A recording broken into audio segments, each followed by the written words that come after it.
What's up YouTube, it's Matthew here. Welcome back to my channel. In today's video, I'm going to show you all how to set up cold calling, how to start cold calling right now in today's market. I think real estate wholesaling has definitely changed. I get messages from you all saying, I tried this, I tried that, it's not working. And I've noticed that wholesaling has changed and getting deals, whether you're flipping or holding long term, has changed. And so I'm going to make this video on just setting up everything cold calling in today's market right now, because I know times are changing. It's getting more competitive. There's more laws and uh, regulations around wholesaling, and you may need a license to wholesale real estate depending on where you live or where you market. So today's video, I'm going to share my screen with you all. It's going to be a great tutorial. Please take notes, you all, right now. That these are key videos to actually putting things into practice. Yes, I like to talk about just the theory behind wholesaling or different news topics, but this is the nitty-gritty of wholesaling, practical steps that you can take right now that will get you closer to that first deal or consistently getting deals. So please be sure to like this video, take notes, subscribe, and also comment if you have any questions. All right, so the first thing we're going to do is we're going to find a list. A list is essentially who you're going to market. Who do you market to during this time, right? You know, your marketing list may change over time, but that's the cold call setup that we need to look at. Who to market to. And so marketing list. Of course, driving for dollars is one. MLS. And then we have websites like PropStream that you can pull lists from. So I'm going to show you all how to find these in these different locations.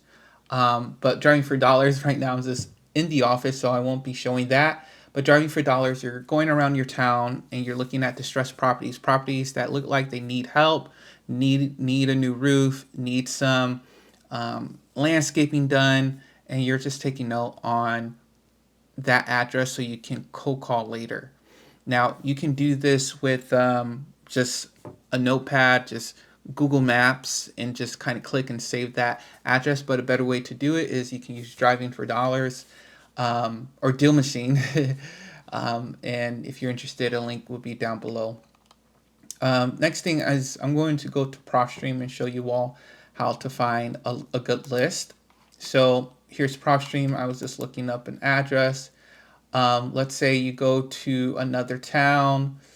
Let's say you want to pull a list of cities in Phoenix, Arizona, which is the capital of wholesaling. It seems like all the gurus come from there or go there.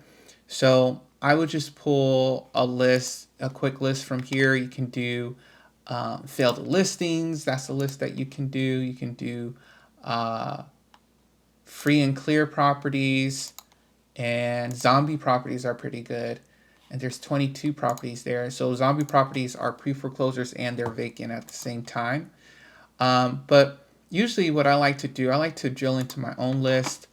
I'll just do non-owner occupied, vacant property characteristics, single family, keep it simple, residential, just all like that. MLS status, I don't want it on the MLS. Ownership information, I want them to own it at least for 10 years. I'm just looking for an individual who just wants to sell. And then from there, let me see, equity information right here. I'm just going to put in at least, let's say 50% equity. And that would be my criteria for pulling a list in this area. Now, for some reason, my PropStream is taking a while to load up, but essentially that's the list I would target to set up cold calling. Driving for dollars is another one. MLS, what you can do here, you can just look in the area. This is Zillow. Now, let's go to condos, also manufactured homes. even lots of land, and you can do a price range that you're looking for, and see, or you can look at for sale by owner. So I would go more here, and you can go down to, where is for by owner, and then just apply, and then you can go from newest to oldest. I can go to like the last page and see what's still sitting and see if people are interested in selling. So I would go here. There's one right here, 305. Look at the value. Is this a fair price? Why hasn't it sold? Are they just not lowering it? Same with this, 260 for this. Maybe it just needs a ton of work, but honestly, it looks super clean. So I don't know why it's not selling. Maybe there are some issues with that. Same with this. This looks super clean. All of them look renovated. Now this right here might be an opportunity for sale by owner, 240,000.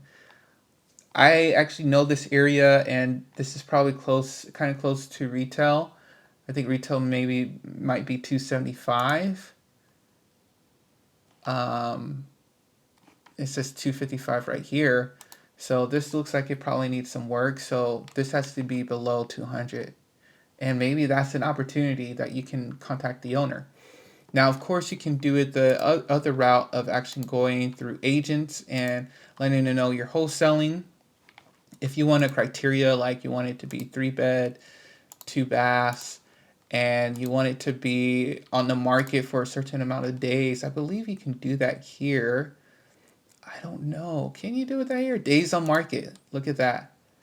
Any 14 days, 30 days, 90 days. And you can apply. Did it apply? Days on Zillow. I guess it's within 90 days. I don't know why it's not changing. It's really not changing anything. Maybe it's just glitching right now, but usually you can do something like that. Days on market.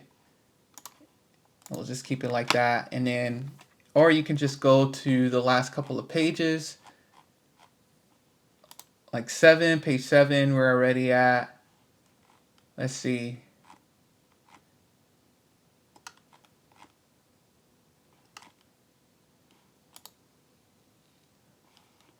So this been on the market for 10 days. So you probably have to keep on going, especially in your town. If you want to zoom into a specific area, you can do that too. Like right here. And then you can go low to high, homes for you. You know, maybe Zillow kind of know what you're looking for and things of that nature. Now this goes up to 6 days. And so you can go down here, like this house right here, 140. But it is, and it looks rough. So you can contact the agent, and what you have to do, you have to get a contract where it can say as assigns and or assigns. So essentially, it makes an assignable contract. Just be clear with your agent what you're doing, that you're not the end buyer.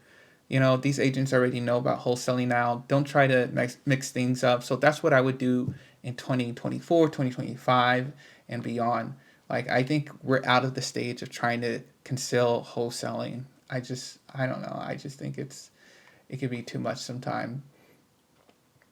All right, so the next thing we're going to do after that, we're going to pull our list. We're going to organize our list. So the good thing about organizing your list, you get everything on one page on the Excel sheet, and then you just export that list. Let's say it's from PropStream. It makes it easy. If you want to delete certain tabs, you can do that. And then you upload it to a website where you can skip trace. Skip trace is finding phone numbers. PropStream, you can skip trace. There are other websites where you can skip trace, like batch skip tracing. So step 3 is skip tracing, right?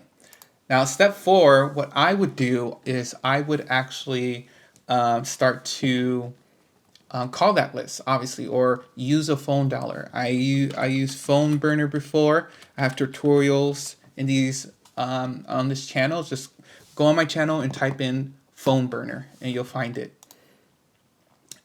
Or just any dialer, any dialer, and that's what you can do. And then from there, from the dialer, what I would do is just upload that list and start calling that list back to back. I'm just checking right now, checking my notes, making sure I have everything here for you all. Perfect. So after that, after organizing your list, putting it on the dialer, you want to set up your dialer and start cold calling. Now, the good thing about dialers is that it's easy to hire somebody, and you can have them call you on your behalf. Another website I use right here, this is called CallRail. This allows you to get a phone number that you can use to not show your personal cell, and to find a local cell area code number, so people are more prompt to answering your phone calls. So that's something I would do. Other than that, yeah, you just make sure to follow up with leads and cold call, cold call. I recommend you all start recording or cold calling every day at the same time, weekday. So if it's just an hour a day, just if it's an hour 5 p.m. to 6 p.m., make that your time every single day, Monday through Friday, or Monday through Thursday if it's an hour and a half or more. You have your time, dedicate your time, and make sure you actually do the work. So that's how I would set up my cold calling setup. If you all want me to drill down even more, start making some calls, I can do that too, and have other videos about that. All right, you all, hope you all enjoyed this video. Be sure to like this video, subscribe, comment down below.